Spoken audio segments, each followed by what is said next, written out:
Tomato rice ఎలా చేయాలో చూపిస్తారండి. ముందుగా స్టవ్ ఆన్ చేసి పాన్ పెట్టుకొని పాన్ లో 1 tablespoon oil, 2 tablespoon ghee add చేసుకోవాలి. ఆయిల్ కొంచెం హీట్ అయిన తర్వాత దాంట్లో కొంచెం పచ్చిశనగపప్పు, అలానే కొంచెం జీలకర్ర, కరివేపాకు వేసి బాగా ఫ్రై చేసుకోవాలి. తాలింపు కొంచెం ఫ్రై అయిన తర్వాత ఒక ఉల్లిపాయ, 2 పచ్చిమిర్చి వేసి కొంచెం ఫ్రై చేసుకోవాలి. ఆనియన్స్ కొంచెం ఫ్రై అయిన తర్వాత కొంచెం జింజర్ గార్లిక్ పేస్ట్ వేసి పచ్చివాసన పోయేంత వరకు ఫ్రై చేసుకోవాలి. అల్లం పేస్ట్ కొంచెం పచ్చివాసన పోయిన తర్వాత టమాటా ప్యూరీ యాడ్ చేసుకొని ఒక 2 మినిట్స్ లిడ్ క్లోజ్ చేసి పెట్టాలి. 2 మినిట్స్ తర్వాత ఉడికిన టమాటో పేస్ట్ లో కొంచెం పసుపు, ఉప్పు, కొంచెం కారం, కొంచెం గరం మసాలా వేసుకొని ఒక 5 మినిట్స్ పాటు బాగా కుక్ అవనివ్వాలి. టొమాటో పేస్ట్ బాగా కుక్ అయిన తర్వాత నేను ఆల్రెడీ కొన్ని టొమాటో ముక్కలు పక్కకు తీసి పెట్టుకున్నాను. ఆ ముక్కలు కూడా యాడ్ చేసి ఒక 5 మినిట్స్ పాటు లిడ్ క్లోజ్ చేసి పెట్టుకోవాలి.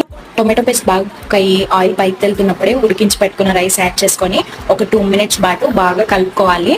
రైస్ మొత్తం కలిసేలా కలుపుకున్న తర్వాత ఒక 2 మినిట్స్ పాటు లిడ్ క్లోజ్ చేసి పెట్టుకోవాలి. ఎక్స్ట్రా మాయిశ్చర్ ఏమైనా ఉన్నా పోతుంది. తర్వాత స్టవ్ ఆఫ్ చేసుకుని సర్వ్ చేసుకుంటే అంతే, టొమాటో రైస్ రెడీ అయిపోయినట్టే.